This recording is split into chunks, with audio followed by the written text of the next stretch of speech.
as the show progresses. And let's take a look at exactly what the schedule is for this weekend. Seeing how we're going to be covering it, let's talk about what's going on. Hi, I'm Jim Thompson here with another Salmon Festival update. And joining me now is Mayor Walwin Blackmore. Mayor Blackmore, if you could, why don't you tell me exactly how much planning goes into putting together a Salmon Festival? Usually the planning for a Salmon Festival starts in the fall. For instance, the planning for 98 will start in September. In this particular year, in October. From there on, we talk about what we did in 97 that needs improvement, etc., etc. And then around in January, February, it starts to pick up. We get into more details. We get into various acts, the kinds of programs, kinds of concerts, etc., etc. Then usually by the middle to latter part of March, everything is pretty well nailed down. The last thing that usually is left is what are the major acts going to be at the Saturday evening concert. And that is usually done then by the end of April, and by the end of May then we're ready to have an official kickoff and give all the details. So it's really a 10-month job really to set up the Salmon Festival. So pretty much when you finish one, you start another? Yes, what we do, we have a sort of a post-mortem after each festival. Okay, what went wrong? Did anything go wrong? How can we improve? And over the years, this is now the 13th Salmon Festival, and every year we improve, and even this year now there are many improvements over last year, and in 98 will be more improvements than 97. Does the town expect a big turnout? Yes, over the past number of years, excluding the non-Salmon Festival events such as Bon Jovi and the Beach Boys, all Salmon Festivals in recent times, in the past 5 or 6 years, we have sold in the vicinity of 5,000 to 6,000 tickets. That's on the average. Now some years it's up a little bit, some years it's down, but generally speaking it's in the 5,000 range. That's not including the people under 12 or complimentary tickets, which is part of promotional packages and so on. But we are expecting this year to have that number, and very likely in excess of that number. But of course everybody looks at the weather, and if the weather is encouraging, we can expect a much, much bigger crowd. Is there anything special about this year's Salmon Festival? This year, there's two things about this year's Salmon Festival that's different. Number one is that it's a part of the Exploits Experience, which is activities right from this Thursday up until August the 3rd, August the 4th, when the Matthew leaves Botwood. All of the communities like Bishops Falls, Botwood, Buckens, Badger, Leading Tickles, Glover's Harbour, etc., are all planning their activities within the next 3-week period. And this is something new for this year, and we hope that it will prove out to be a wise way of doing things. And the second thing that's new this year is the Arts Appreciation Awards, which is a biannual award system. And this year we're doing it on the Sunday of Salmon Festival week, and we have a lot of former residents of this area coming home, those who have made it big in the arts world, and we're looking forward to that being a big event this year too.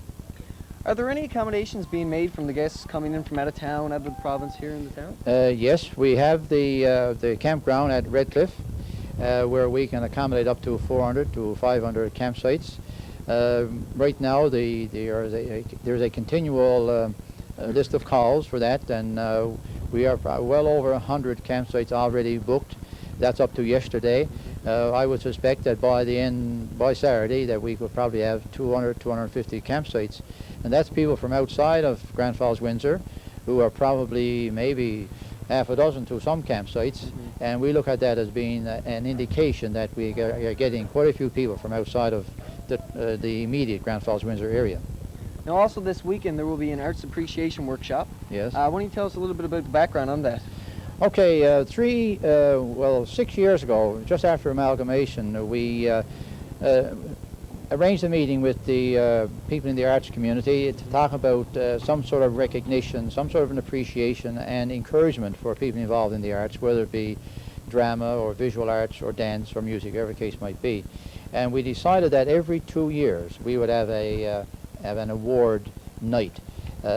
When we met on this item last fall, it was suggested that instead of having an arts appreciation event in the spring, we have it coincide with the Salmon Festival, which is also the Cava 500 celebration, Exploits Experience. Decided to roll it all into one. And this year we have a number of former residents of the area who are coming home, and they're going to be involved, and I understand later on today you'll be talking to another individual who will probably be able to give you a lot more detail on that. But it's something that we feel is necessary, and it's something that adds to the flavor of the Salmon Festival.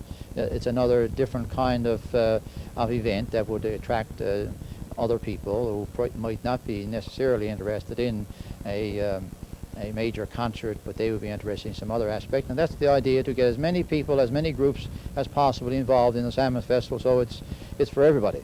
Whether you're young, old, no matter what your interest might be, there's something there for you. Mayor Blackmore, how are the ticket sales going for the Salmon Festival so far?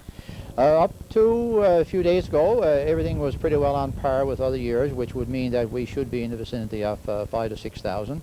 Like in most cases, people wait later and later to arrange for their tickets. The first 500 $14.97 tickets went pretty quick, and unfortunately, well, we took 500 because it's 500 years since Cabot, and right now they're all gone. So indications are that we're going to have a nice crowd, and if the weather stays nice and clear, blue skies like this, we'll have quite a crowd here on the field on Saturday. I sure hope so. Now, before you go, can I get you to comment on some other events that will be taking place during the summer throughout the Exploits experience? Yes, after this weekend, we have the Botwood International Truckers Rodeo, called International Challenge, where we have truckers from the United States, truckers from Ireland, and truckers from England who will be coming here for a truckers rodeo similar to the Labor Day truckers rodeo that Botwood has been sponsoring for the past number of years. All of the surrounding communities, like Badger's having to come home here, Bishops Falls is having to come home here, Botwood's having a Seaport Festival, Leading Tickles, Point Leamington, Millertown, Norris Arm, Peterview. All of those places are having activities within this 3-week period. And if anybody looking for information on that, they get a brochure from any of the tourists, the chalets around. And really, a person who comes here to Central Newfoundland for the Salmon Festival can stay for 2.5 weeks, and every day have something to go to, some site somewhere in the central area, garden parties, etc., etc. There's going to be an opportunity for tourists and residents to have 3 weeks of continuous activity, continuous partying, I suppose you want to use that term. Thank you very much, Mayor Blackmore.